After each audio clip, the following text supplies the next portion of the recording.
Hello, everybody, and thank you always for giving me an opportunity to participate in this amazing dialogue that we all have with each other. And thank you for being here today, and for those of you who will tune in later and listen on YouTube. I think it's safe to say that many of us are probably living through what is the most momentous times of our lives. And today is a Leo first quarter moon square, first quarter phase. It's really, I think, a really good time to kind of look at what is happening in the sky right now. Categorizing this as May transits is kind of like man-made law. The forecasts that I have been doing have really been segmented out according to lunar cycles, which began back on the 22nd of April. So this will cover May, but I'm also going to start back with the beginning of the cycle, because I think it is important to really begin things at the beginning, especially at the new moon, to understand the foundation of what's happening through this entire cycle. I'd like to start with a quote from Carl Jung. He said, "Until you make the unconscious conscious, it will direct your life, and we will call it fate." To a great degree, I think that this really reflects a lot of what we're experiencing, and perhaps reveals our way through this morass of calamitous experiences that we're all having to collectively work with, and how to gain the awareness, because I think what's important is that awareness is the beginning of the healing. So I'm going to break this down into 4 different categories of what's happening. We're going to look at the retrogrades. We're going to look at planetary ingresses and major aspects. And we're going to look at the lunar nodal ingress, which is coming up next week. And then I'm going to tie this all together. And actually, we're also going to look at this entire lunar cycle as well. So let's start with the retrogrades. And, it's important to understand what a retrograde really is. I found this pretty interesting graphic, and it really shows us exactly what's happening in the sky. This is Saturn going retrograde above the Earth. And what happens is when a faster moving planet, an inner planet, overtakes an outer planet, the outer planet seems to be standing still and moving backwards. And you can see the red line at the top of this graphic as the traces in the sky, how it appears to us from our geocentric perspective.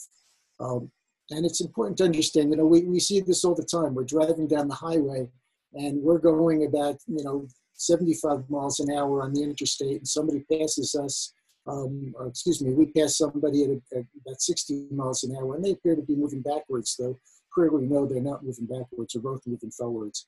So this is the actual physical astronomical dynamic that we're looking at, and it looks to be an illusion, but we all know that illusions can be very symbolic.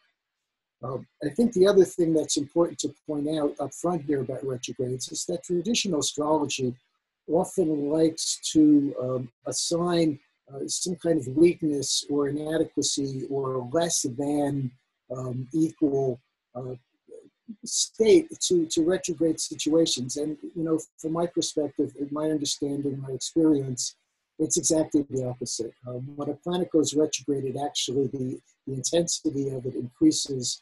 The degree to which we are focused on it, also increases.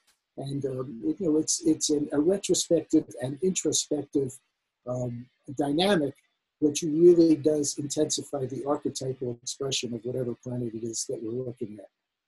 So we're going to start with Pluto. Pluto obviously has gone retrograde. It went retrograde back on the 25th. And it's going to stay retrograde and station track in early October on the 4th. And basically what we're going to see is a replay of the last few months of, first of all, wherever Pluto has been in the chart, whatever house it's moving through. It shouldn't be anything new, because Pluto is spending at least 15 to 20 years through that sign. So you've probably had a pretty good idea already of what Pluto is doing in your chart. It's quite transformative. I would imagine that wherever it is that it's working for you has been a dramatic shift, since the beginning, and very obvious in your life if you look back. But right now we're just talking about the last 3 or 4 months, and clearly we know that Pluto correlates to COVID-19 and to the appearance of it. With this retrograde, and certainly, just listening to the news and seeing all the indications that some of the protocols that some of us agree to and some of us don't are going to cause this epidemic, this pandemic, to really come back again even stronger, perhaps. Over 200,000 deaths in the United States already. This may just be the beginning, unfortunately, of something much greater. But we have to understand, I want to present a wider perspective here, because I don't believe that this is necessarily about COVID itself. We're all focused on it. I think it's the effects that COVID will have, and there are all kinds of collateral damages and collateral circumstances that are spinning off from this. But it's about these things that are the spin-offs that are happening as the effect of this pandemic that I think is what's really happening in the world. The pandemic will come and go, but when it leaves, when we're done with it, I think we're going to literally wake up to an entirely different planet. Saturn will retrograde on the 11th of May at 2 degrees of Aquarius. It will turn direct again on September 29th at 26 Capricorn, coming back into conjunction with Jupiter and Pluto and Pallas Athena around early July. And he'll finally re-enter Aquarius again on December 17th. We've had a small taste of what that Aquarian energy looks like. We're seeing these protests, people coming down to state houses and protesting, and even confronting healthcare workers at the hospitals. Just a lot of outspoken, a lot of anger, a lot of protesting going on. People who want their independence, they want their freedom. I'm not going to judge what they want or won't do, but I have to admit from a personal perspective that when I go into the supermarket and I have to kind of, move around somebody who's not wearing a mask, and really he has no regard for my space or my safety, that I become concerned. It definitely stresses me out. We can expect increased consolidation and exercise of power and authority. And, look around, guys. This is what's been happening to us. If 2 or 3 months ago I had said to you that, in February, you're going to go into your house and you're going to stay there and you're only going to come out for what you absolutely have to do. And in some places, you may even, be, stopped by the police if you're in the wrong state, or if, you're just not complying with whatever this authority is asking you to do. You would have left in my face. You would have left your face off. Neither one of us would have believed that we would be here of our own volition. And that in and of itself is something that, I think we need to pay attention to begin to understand the nature of what's happening to all of us. Excuse me. On the 14th of May, Jupiter will turn retrograde in Capricorn, stationing direct on the 12th of September. He's also going to retrace his path back into Capricorn, again, conjoining Pluto and squaring Eris a second time. And it's the square to Eris that I think is as important as the conjunction to Pluto, because I've been writing about Eris since 2015. She has had a major impact on the world around us. She has created chaos and confusion and discord and polarity. And I think that we have to hold the honest expectation for this political contentiousness and discord and chaos to our normalcy to continue, and the increased personal chaos to ourselves in terms of just dealing with what we have to do in order to navigate the space that we're moving through. We're going to see the exercise of, the sharing of, and the abuse of power and authority, and some out of control egos and self-interest. You know, Jupiter was not necessarily somebody who played by anybody's rules except his own. He, his mythology is quite abusive to many beings on the planet, most importantly his own wife. On the 13th of May, we're going to see Venus turn backwards in her path in Gemini, 22 degrees. She's going to remain in retrograde cycle through the 25th of June, which if our station direct at 6 degrees of Gemini, and then retrace her steps backward.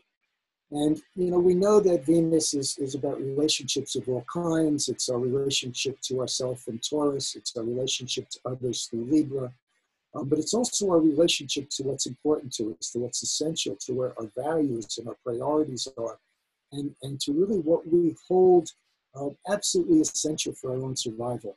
And that is a big piece of exactly what's happening now. We are being forced, it's almost a choke chain mentality to really be committed to what's really important. We can no longer be complacent. We can no longer look at the essentials of our lives, whether it's our health, our air, our water, and especially the health of the earth. You know, there's many theories as to where this came from, and I don't want to get into that because I think it's too controversial, and it's almost not important at the moment where it came from. But one of the ones that really holds a lot of water is that it's the earth itself. It's that it's in a way the result of all of the negative thought forms, the negative energy that's on the planet, the polarity, the hate, the anger, the misogyny, the xenophobia, all of it, you know, just piling up. But mostly it's the abuse of our planet itself. And this could be the biggest crisis that we will face. It's very possible that this lack of care for the planet will result in events that are even greater, perhaps, than COVID-19. Our narratives are going to focus on those values and priorities because we have Venus in Gemini is relative to Mercury in Gemini. He will be in his own sign, you know, through a portion of this transit, and they're going to share their values. They're going to trade back and forth. Our narratives will be filled with our values and priorities, and our priorities and values will be filled with the ideas and concepts that we hold on to as essential. Saturn, Jupiter, and Pluto are going to oppose Vesta and Hygeia twice more. They have 3 passes during this cycle. And this is an important, interesting concept in terms of retrogrades. I think the first thing we need to understand is that our consciousness has not yet attained the level that we can receive the frequencies of these outer planets directly. We need some kind of a transformer, transistor, diode, some psychic component to step down the frequencies, and that occurs through our inner planets. We really receive the energies of the outer planets when they intersect energetically with our inner planets. And it takes 3 times, 5 times, 7 times sometimes for these outer planets to pass off the energy and the messages and the transformational frequencies that they want to distribute across the planet. It doesn't happen once. Think about it. If Pluto just made one single pass across your sun or across your moon, we may not survive it. We need 3 passes or 5 passes or 7 passes to be able to digest it all and process it. So this is what's happening. And we're seeing it with Vesta and Hygeia, which are clearly associated with our commitment to ourself and our commitment to our own proactive self-care, health-wise. Again, this is really what it boils down to, is taking care of ourselves. I'm not expecting, somebody to come and fix us or save us. We have to get out of this savior martyr complex where, we think we can do whatever we want, eat whatever we want, go to the doctor and get a cholesterol pill and we'll feel better. It just doesn't work that way. It may work for a while, but it's not going to work in the long run. Venus will also conjoin Vesta and Hygeia twice again, reissuing mandates for this type of personal authenticity and our own self-care. There's no compromise here anymore, guys. It's now or never. And we're going to see COVID-19 continue to spread. It's kind of a pipe dream to think that, after, 60 days of, some degree of partial social distancing and testing, that enough of it's going to be eradicated. It only takes one person who's symptomatic and mobile to reinfect everybody else all over again. So you've got to keep that in mind. And, Saturn and Pluto and Jupiter are all about authority and power. And, it's been the repression and suppression of our normalcy. And again, the new normal is that it's not going to be normal anymore. Pallas Athena, asteroid, son, daughter of Zeus, I say son of Zeus, that's a Freudian slip. She probably wishes that she was. She is going to station retrograde also in May on the 17th at 1 degree of Aquarius. She's just moved into Aquarius with Saturn very briefly over the past few weeks. She kind of just dipped her toes in the water, was whispering to us perhaps some more progressive agendas that we might be ready to follow. But she's about to go backwards again and make another pass over all of these outer planets in Capricorn, to remind us and rebuild and reconstruct and reissue the messages and perhaps the warnings and messages that she really wants us to commit to and understand and begin to embody.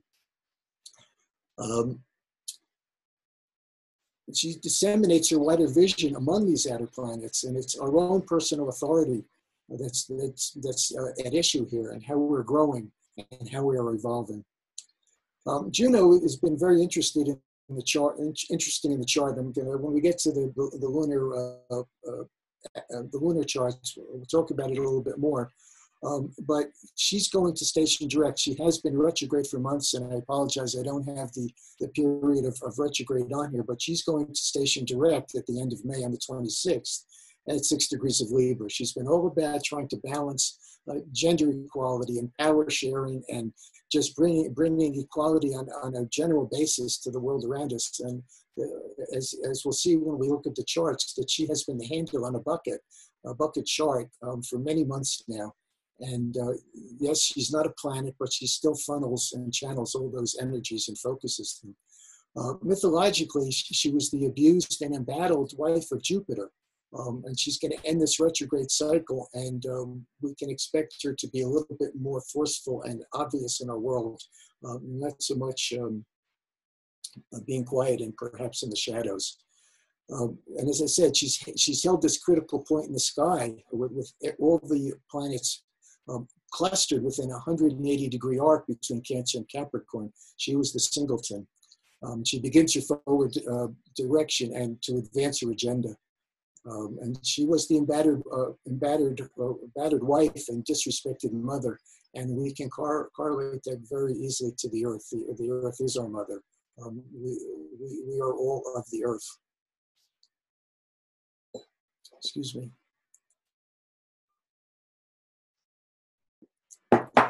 On the April 23rd dwarf planet series, retrograde back in, ingressed into Pisces, and she'll remain in the sign of Pisces through the end of December, through December 27th. She is the Great Mother, and she retreats into her deepest emotional place, safety and recovery and renewal. The story of Demeter and Persephone and Ceres itself, from an evolutionary astrology perspective, points to where we've had our deepest personal loss. It's our sense of grief and loss can reach its deepest, most powerful nadir of expression through this passage. But we can also find our deepest sense of compassion within ourselves we're reaching for something that can no longer be found, just as she was searching for her child who was lost to her, gone down into the underworld, and she could not, for all of her abilities and goddess-like powers, find her. She needed help. She needed help from Hecate and Apollo, and still, you know, she was fighting an uphill battle. And interestingly enough, part of her mythology was how she took a position as a nursemaid to the son of one of the royal families of Greece. And she tried to make that child her surrogate. She wanted to make him immortal by holding him in the fire. So we may be creating surrogates in our own lives somehow to compensate and replace for the losses that we're experiencing. On the 24th of April, Mercury joined Eris, and as I said, Eris is you know, the goddess of discord and chaos. But we have to understand that this discord and chaos has a very positive outcome. Right? In most cases, she may have started the Trojan War, but she also brought, you know, for better or for worse, she brought to its end the entire Greek classical civilization. And again, you know, we don't have to see everything as good and bad, or, you know, good and evil. Everything happens as it's supposed to. But she was responsible for a tremendous transitional change, you know, in that case. And she also has had the same effect historically through her different transits. But we will see, you know, in order to accomplish that kind of movement and getting us unstuck, it's kind of, she's very Uranian. She's even more forceful than Uranus, perhaps. Uranus and Pluto will pull the rug out from under us, but Eris just totally, you know, burns up the rug, especially when she's in fire Aries. Narratives take on a more strident and discordant tone, even rising to threats of all kinds, including violence. We've seen people in the street, you know, with guns. I mean, what are they doing in the street with guns in the middle of a pandemic? And our self-narratives are saturated with self-interest. And, you know, in some cases, this is good. We need to be drawn back into ourselves to really reflect and go inside and understand what it is about ourselves that we can work on, and what we can do better, and how we can, you know, become stronger physically, mentally, emotionally, and spiritually in order to survive all this. So we need self-interest, but when it's too much over the, you know, the boundary line of overinflated egos, obviously it turns into something which becomes much more difficult. On the 26th of April, the Sun conjoined Uranus at 6 degrees of Taurus. And we've seen progressive and reactionary agendas fill the zeitgeist, fill our media, fill the world around us as we hunker down in our own individuality. And we can expect more disruptions and wild fluctuations in the Schumann resonance with increased activity in the Earth's magnetosphere. And for those of you who don't know what the Schumann resonance is, it was discovered by a Russian scientist, and it measures the actual modulation of the frequency of the Earth itself and its solar field. And it has been spiking at historical levels. And we feel these frequencies. It's part of what we're experiencing, because the human heart has the same frequency as the core of the Earth. It's no, you know, we are connected to the planet in so many ways that we're not aware of. And the energetics that are happening now in this solar field are affecting us directly, even if we're not aware of it. And it's causing, you know, a lot of angst and a lot of the emotional disruption and fluctuation that we're all having to deal with. But it also, you know, it also points to, as does the Mercury Eris, these are new cycles beginning. This is a whole one-year cycle, new cycle that's unfolding with Sun and Uranus. And Uranus is our individuation process. It's how we are becoming who we intend to be. And so it's being regenerated. It's being filled with a whole new fuel cell in order to propel us forward along that soul intended trajectory. But, you know, the resistance that we put up to it is the quotient that depends on how it's going to work for us. Mercury is also going to make a superior conjunction to the sun on the 4th of May. And this marks also a new cycle in the relevance of our self-narrative to our self-worth.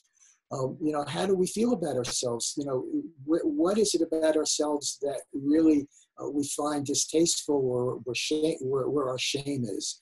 And it's really about going down into that shadow. Mercury was the only god who could go into the underworld, go and enter and leave the underworld without harm. And he performs that same function for us psychologically. He can go down into our shadow, into our own underworld, into those caves where we have fragmented off those parts of ourselves that we tell ourselves we don't like, or you know that we're ashamed of, or that we blame on somebody else, or you know it was our parents or older siblings, or you know an uncle or something. And we have to reintegrate that, and that's also what this is about. Our shadow, you know, collectively and individually is overtaking us. And again, until we have awareness of it, we can't begin the healing. Mars will ingress Pisces on the 13th of May. He's going to remain there until June 27th. And this is again it's a two-forked event here. Our choices and behaviors are going to seek, you know, more spiritual, higher natural law solutions and objectives. But there's also tremendous potential for deception and obfuscation of where behavior is going to be hidden. It's going to be secretive.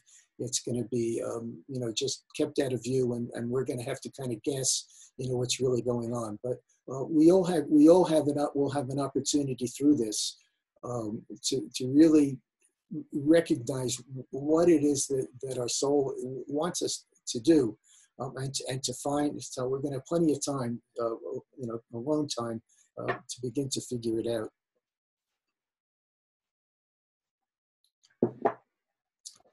On the 20th of May through June 20th, the sun's going to ingress Gemini.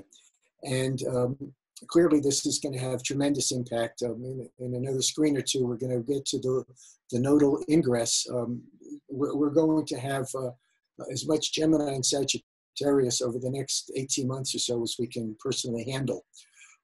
It's going to set the scene also for the upcoming eclipse season in June and July. If you think that May, you know, that March, April, May have been, you know, rock'em and sock'em, wait till we get to June and July. The collective volume of the narratives in the street, with narratives and texts and emails with relatives and friends and in the news, is going to reach historical proportions. The internet is going to max out. It's going to just reach a point where our entire life has moved into that digital space to a great degree. And the infrastructure is going to be really tested for the first time in its history. And what we're going to see, you know, is discussions, conversations, narratives, self-actualization processes. You know, what's true, what's half true, what are outright lies. You know, and you'll see that when we talk about the Nodal Ingress, this is going to be the core theme that's really going to emerge. The journey for truth is going to hit its full stride. We go back and forth with what's true. Fake news is one of the, you know, the big words that's been in the field for years now.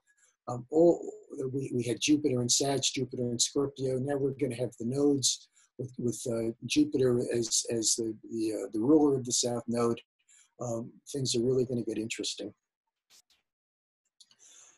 Pallas Athena is going to station retrograde on the 17th at 1 degree of Aquarius. She also has just ingressed, again, you know, dipped her toes in the water, and she will station direct on the 5th of September at 12 degrees of Capricorn.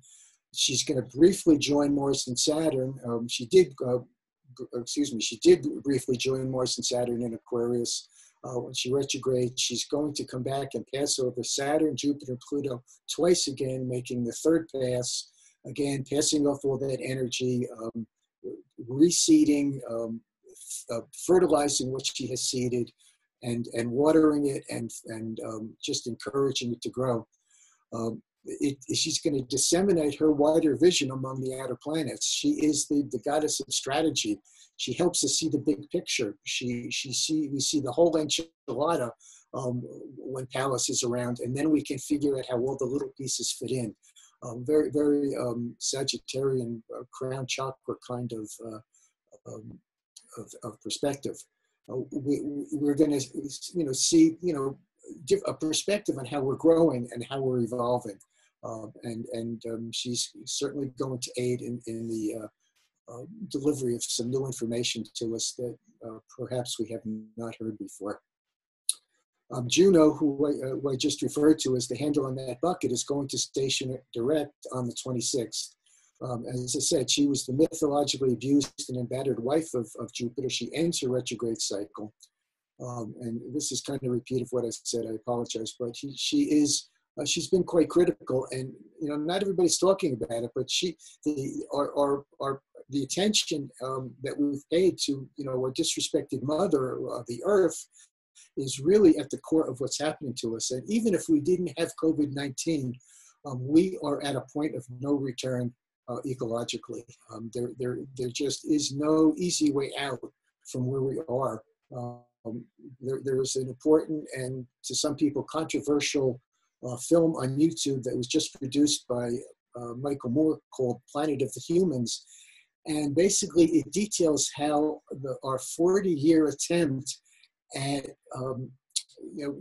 arriving at 100% renewable energy, the entire environmental movement has basically failed to make any progress. And because just to create solar panels, to create wind turbines, to create any of the huge power plants that can produce power requires a tremendous amount of carbon-based energy. And it's a whole facet of it that nobody has really recognized. And it's been made clearly evident by the fact that now that we had, through this pandemic, with all the cars off the road and all the skies are clearing, the air is clearing, the CO2 emissions are dissipating. It has done more to help the environment than 40 years of environmental activism. And I'm not saying the activism wasn't good. It was just somehow it's just not working. I'm part of it. We have solar panels and we are very grateful for the energy that we produce. But when I learned that, the amount of coal and silicon that's required to build a single panel, I was appalled, at the understanding and, the realization of what's really involved in this type of manufacturing. So it's really something to consider. And it's really on the table.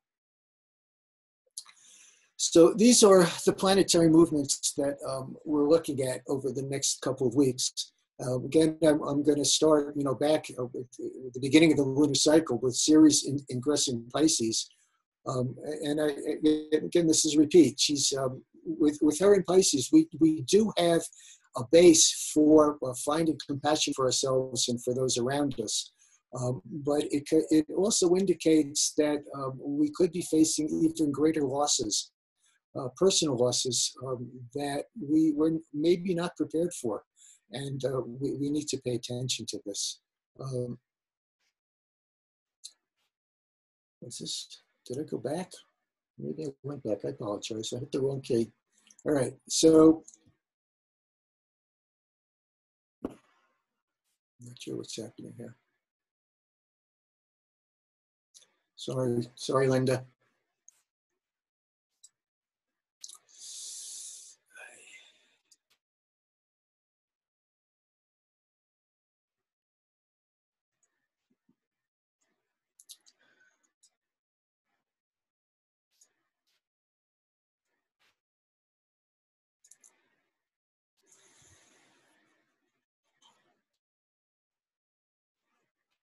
I don't know what I did here.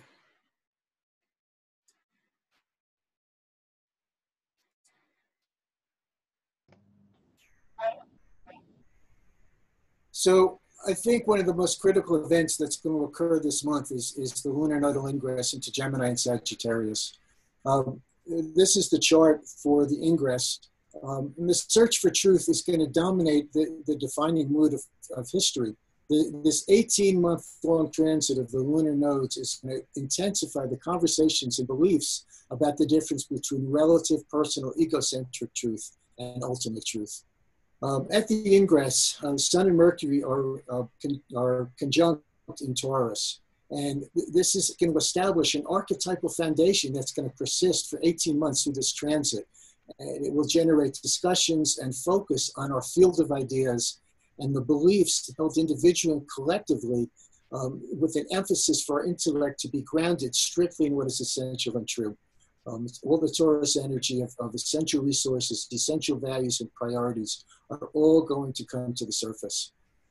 There's a quincunx from Mercury to the moon, generating what is suggested as a seesaw of our emotional experiences, which clearly we have seen. And the seesaw doesn't mean that they're necessarily going to go back to the 0 point. They're going to go up and then be pumped up again. Mercury applies to a crisis-generating square with Mars in Aquarius that suggests even more erratic and unexpected emotional patterns of disruptions and interruptions. And Mercury applies to a facilitating trine to Pluto in Capricorn, which will not only empower, deepen, and catalyze the intensity of the conversations, but also saturate them with intellectual power struggles and conflicting versions of what is truth, with vigorous attempts to modulate the conversation through the exercise of power. This is all about power and the sharing of power and how it's exercised and what power we have and what power we don't have.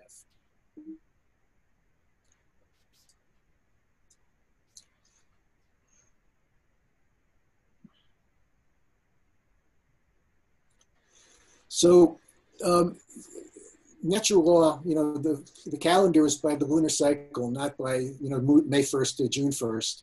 So I think it's important to look at the new moon that occurred back on April 22nd, because it is the foundation of what we are seeing in terms of the emotional cycles of this 4-week period. So at the new moon, the moon applied to Uranus. It conjoined the following day.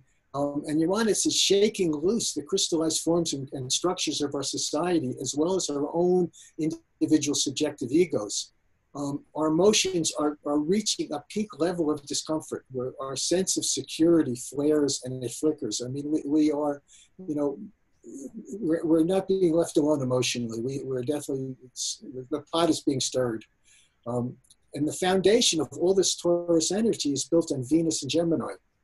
And Venus is conjunct Hygeia and Vesta, and it applies to a square with Neptune at this new moon. The truth is clouded, it's occluded, it's hidden. It's very hard to find. There's just too many versions of truth in the air, and literally voices struggle for air. And there's an analogy there too to the disease itself, because it does affect our respiratory system. And people are struggling for air. It's not just their voices, they're struggling for air to breathe and to live. Some will hear truths, we'll hear fiction, we'll hear outright falsehoods that are saturating the zeitgeist. Interestingly, there are facilitating aspects to the lunar nodes, which kind of gives me hope, because it tells me that this is not some punishment, this isn't some heavy lesson, this is fate and destiny.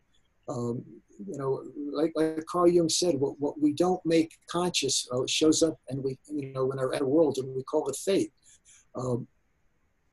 Fate being, from my perspective, being what we've brought with us from the South Node, the result of our choices of the past, and our destiny going forward being the choices that we make as the circumstances and relationships that we have set out before us in our evolutionary trajectory, and how we respond or react, how we make a considered response or a knee-jerk reaction to those events and relationships as they show up. That's all the difference in the world. The moon carries emotional weight from her squares that she's separating from to Jupiter, Pluto, and Pallas, which I talked about. Pallas whispers authoritatively in our ear. Saturn is the authority, but Pallas is telling us from her authority what our higher self wants to know, not just what our government and our consensus is telling us. People are speaking their own personal truth to power and speaking out against the increasing pressure and weight of authority. And again, for right or wrong, whether we agree with what it is that they're rebelling against, they are rebelling against something that they feel to be their own sense of personal repression. We have these epic squares to Eris from Jupiter and Pluto, which I've written about on my website. And Eris continues to spew chaos and dissension, creating deep polarities.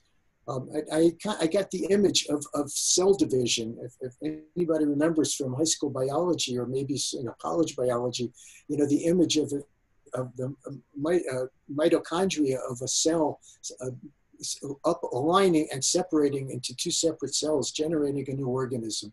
Perhaps this is what's happening to us, because Eris brings chaos in order to create enlightenment. Chaos serves a purpose of the confusion. Gives us the ability to rethink what's happening.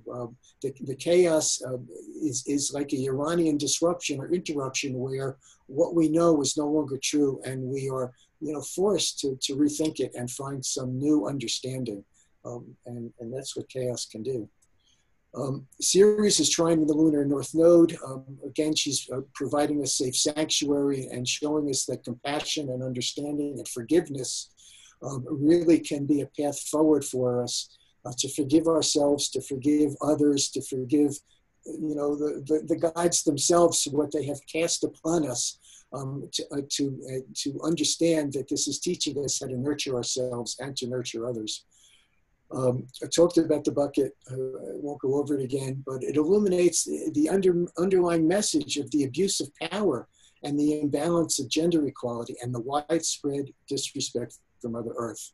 And the energies through these times of COVID-19 are about the well-being of our bodies, and our bodies are of the earth.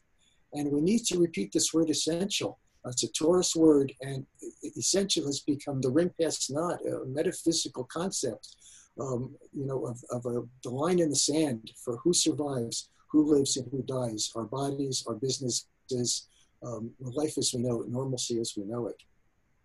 And this is all embedded in this entire cycle that began back on the 22nd of April.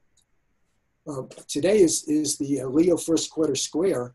And the first quarter square, we have a crisis of action. We had the seeds that was planted at the new moon, and now we are confronted with how are we going to go forward and begin to activate and self-actualize that seed point that at that point of origination. And Mercury, Uranus, and Black Moon Lilith are squaring the moon, actually giving us a push forward, because our emotional nature is challenged to be authentic. We have to find authenticity. We can't go through life wearing some mask of either we're real happy, or we're real sad, or we're angry, or we have to drop these charades of who we think we are, and really get down to the fine points of who we are, and who, more importantly, who we're intending to become. Get out of the past, and instead of pushing, repeating the past into the future, to be present in this moment, to see things, about our own lives as they really are, and begin to reimagine and recreate the future that we'd really like to have. We need to be uncompromising in our compliance with what's essential for our survival. That's what's at stake. It's our survival. There's nothing short of that. And Chiron, trying to the moon, it's supporting that self-healing process. We have support. Ceres, Chiron, they're there for us. Even Saturn and Pluto, the work that they're doing is only to show us the changes that we need to make. We'll have a full moon at 17 Scorpio on the 7th of May. And the moon is going to conjunct Vesta in Gemini. And again, we're going to have this need for this authentic commitment to the ideas that were essential. It's not enough to just think these things and talk about them, but we have to be committed to them. We have to be committed to what's important. We need to wear our masks, not just for ourselves, but we need to wear our masks for everybody else as well. We can't be selfish about it. We can't say, well, I don't have a mask. You know, we no longer have that, that leeway. There's a really beautiful exact biquintile to Neptune. So we have this ability to really share deep emotional support with each other, and we will have some intuitive insights where, you know, we're not just set adrift, you know, mid-sea with no signs to follow. We have Pallas Athena, we have Neptune giving, and Jupiter providing us with the insights and the inspirations and the understandings that we're going to need to have to navigate. Saturn and Pallas in Aquarius deliver Promethean forward-thinking ingenuity to the moon's quest to overcome what seems like insurmountable objects. And the moon opposes, as Mars opposes the moon, Mars in Aquarius, it can be disruptive and angry and resentful. This energy is going to radiate, you know, throughout this next couple of weeks. And the holder of the eternal flame Vesta and proactive wellness coach Hygeia are going to conjoin in Gemini. And it's going to bring them together, you know, in terms of our ideas and the concepts that we're working with and the opinions that we have and our self-narrative and our narrative to others dedicated to the spiritual and physical health of our bodies, informing and empowering our inner resources. We've got help out there at this next full moon. And the Aquarius, there will be an Aquarius last quarter moon on the 14th, and the moon is going to conjoin Mars at that point. It is a crisis. This is a crisis of consciousness where we really have to look back and see the choices and see what kind of consciousness we have brought to this cycle, because we need to close the cycle. We need to get to that point where, you know, what it is that we're intending and we've been working on can actually be fulfilled, and what we need to do to go that last mile. But it's a crisis, you know, with Mars in Aquarius. It's a crisis to maintain our freedom and independence, and yet be grounded in what can't be compromised for our well-being. We have to balance our own needs with the needs of the collective. And we also have to look at what's no longer working for us and just let go of it. We're swimming upstream emotionally, there's no question. We're dealing in real time with pandemic alligators and other demons. And the Aquarian moon trines Venus, and it's conjunct Vesta in Gemini. So we have the vision. We see a new, positive, more authentic future scenario for where we can go. But we have to act on it. Mars, we have to embody it. Taurus, we have to commit to it. Juno. So what does this all tell us? We're going to revisit all of the circumstances that we have experienced over the last month or so, perhaps longer. We cannot have this illusion that, you know, June 1st, everything's going to reopen. We're going to be back on the beaches. We're going to be able to go to the movies again. Everybody's going back to work. It just does not look like it's going to unfold that way, especially as all these different states, and even in states where there is voluntary in-place sheltering, some of the counties and cities are still, you know, going against the grain and saying, well, we've got to get open again. And I can understand it. You know, businesses and lives are at stake, and you know, financial lives are at stake. But our health is at stake, you know, in terms of the planet. It's a choiceless awareness. We can expect that the COVID curve is likely to continue to rise, and perhaps more than once. This was the cycle back in 1918 with the Spanish flu. They relaxed all the protocols, and the curve jumped to 2 or 3 times the degree that it was at, you know, when it first started. We cannot let down our guard or become complacent, because complacency is going to really be the worst thing that can happen. We can't just get tired of doing this. We can't, you know, say, I'm not going to do it anymore. I put on my mask. I can't breathe that well. I don't hear what other people are saying. We have to let go of that stuff. We just have to do what's important. And we have to be prepared for additional restrictions to our personal freedom. Saturn, Pluto, Saturn, Jupiter, Jupiter, Pluto, all this stuff is not, at the moment, has not shown to be in any expansion of our personal freedoms. It's turning out to be exactly the opposite. And the inconvenient and uncomfortable truth is that we've had to go along willingly. We're going to need to recognize that for better or for worse, we have created the circumstances that are emerging. We're responsible for what's happening on the planet. We can't blame anybody. We can't point any fingers because in one way or another, we've all participated. We need to find the positive spiritual perspective to these events. We need to be able to look at the big picture and understand that this is creating a greater catalyst of evolution that we are being pushed, kicking and screaming, but we're going there anyway. And where we're going is where we need to go because we unfortunately could not get there on our own steam. The rug is being pulled out from under us. It's Jeffrey Green's words. We need to understand that this is just a phase that sets the stage for other events. And those other events spin off in more than one probable direction. The future is a probable reality. The North Node is a probable reality. It's not set in stone. It may be fertilized and seeded, and it may be potentialized, but we have to be proactive with it because it's going to unfold according to the intention that we apply to it and the emotional intensity behind that intention. We can't be afraid to face the shadows. Awareness is where the healing begins. It's the awareness, it's the clarity, it's consciousness that begins to show the path forward. It's not the fear, and it's not the anger, and it's not the resentment, and it's not all of the refusing to deal with the issues that are happening or to want to sweep it under the rug. Remember, the rug's been pulled out. We don't have that rug anymore. Our planet has come to the point of no return. I'm just going to leave that at that. And self-care is the new normal. Nobody's coming to save us. We are the ones we've been waiting for. The Hopis told us that back in 2001.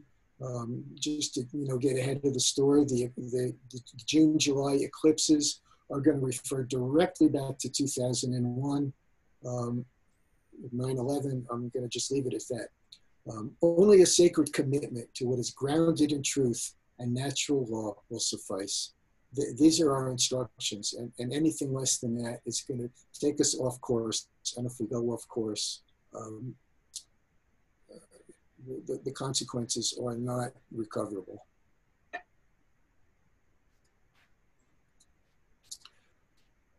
Thank you all for coming. I have forecasts that I've been doing. They're on my website and on Facebook and in my blog. I'm doing weekly and monthly forecasts and horoscopes. I invite you to come read them and join them and hopefully find some useful information in them. And I thank you all for coming. Beautiful. Thank you so much, Daniel. And we're looking forward to catching you next time. Thank you.